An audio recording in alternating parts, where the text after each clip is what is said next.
हम आप सभी का एक बार फिर से आपके अपने चैनल पर स्वागत करते हैं। दोस्तों, जैसा कि आप जानते हैं कि हम आपके लिए आध्यात्म से जुड़ी बेहद ही रोचक कथाएं लेकर आते हैं, जिन्हें सुनकर आपको शांति तो मिलती ही है, साथ ही आपको सत्कर्म के राह पर चलने में भी मदद मिलती है।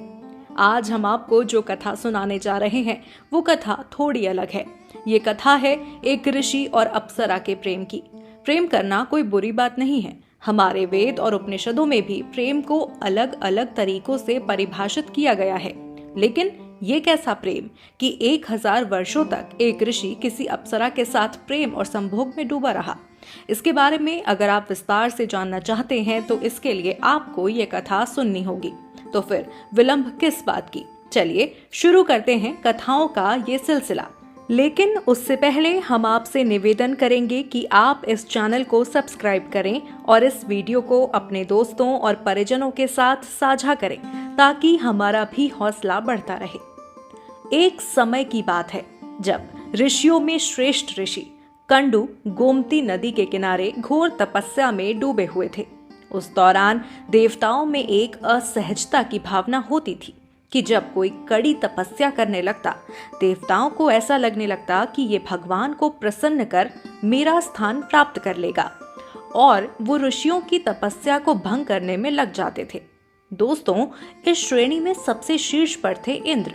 देवराज इंद्र ने जब ऋषि कंडू को तपस्या करते देखा तो उनके मन में भी ये खौफ पैदा हो गया कि कहीं अपनी तपस्या से वरदान पाकर ऋषि कंडू इंद्रलोक की सत्ता को न प्राप्त कर लें।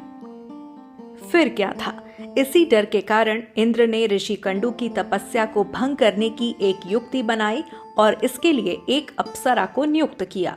उस अप्सरा का नाम था प्रमलोचा। प्रमलोचा देखने में बेहद ही खूबसूरत और आकर्षण से युक्त थी। प्रमलोचा की खूबसूरती को देख ऋषि अपनी वर्षों की कड़ी तपस्या भूल गए और उसके साथ गृहस्थ जीवन बसाने के सपने देखने लगे। वो उसकी खूबसूरती में इतना खो गए कि उन्हें ना तो समय का ध्यान था और ना ही पूजा पाठ का ध्यान, ना ही तपस्या का और ना ही अपनी साधना का। अब ऋषि कंडू की तपस्या भंग हो चली थी। दूसरी तरफ अपना काम पूरा करने के बाद प्रमलोचा स्वर्ग जाने के लिए बेचैन होने लगी, पर ऋषि उसके मुंह में इस कदर उलझे कि उसे खुद से कहीं भी दूर नहीं जाने देते। उनके खिलाफ जाकर अप्सरा ऋषि को नाराज भी नहीं करना चाहती थी। उसे भय था कि ऋषि कहीं उसे श्राप ना दे दें।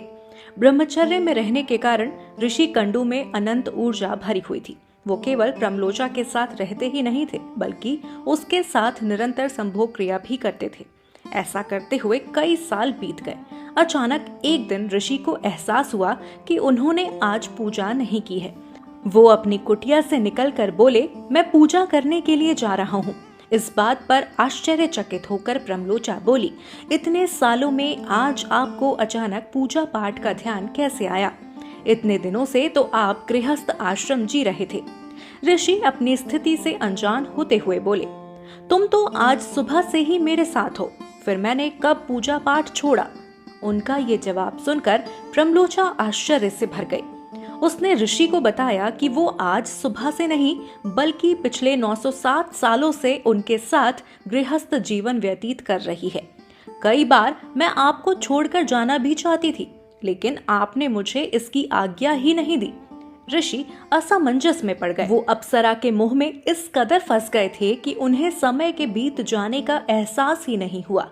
वास्तविक स्थिति का भान कराने के लिए प्रमलोचा ने उन्हें इंद्र की योजना के बारे में सब कुछ सच बता दिया। सारी बातें सुन ऋषि खुद को धिक्कारने लगे। जिस मोह माया को त्याग कर उन्होंने कठोर तपस्या की थी, उसी मोह ने उनके कई वर्षों को नष्ट कर दिया और उन्हें इस बात का एहसास भी नहीं था। वास्तविकता पता लगने पर ऋषि ने फिर से कठोर तपस्या आरंभ कर दी और अपने ब्रह्मचर्य के मार्ग पर वापस लौट गए। दोस्तों, यहाँ समाप्त होती है ऋषि कंडू की कथा। इस कथा से आपको क्या सीख मिली, इसके बारे में कमेंट करके हमें जरूर बताएं। इस वीडियो को ज्यादा से ज्यादा शेयर करें ताकि हमारा मनोबल भी यूं ही बना रहे। अब अगले वीडियो तक के लिए दीजिए हमें इजाजत। हमारे सभी साथियों को हरे कृष्णा।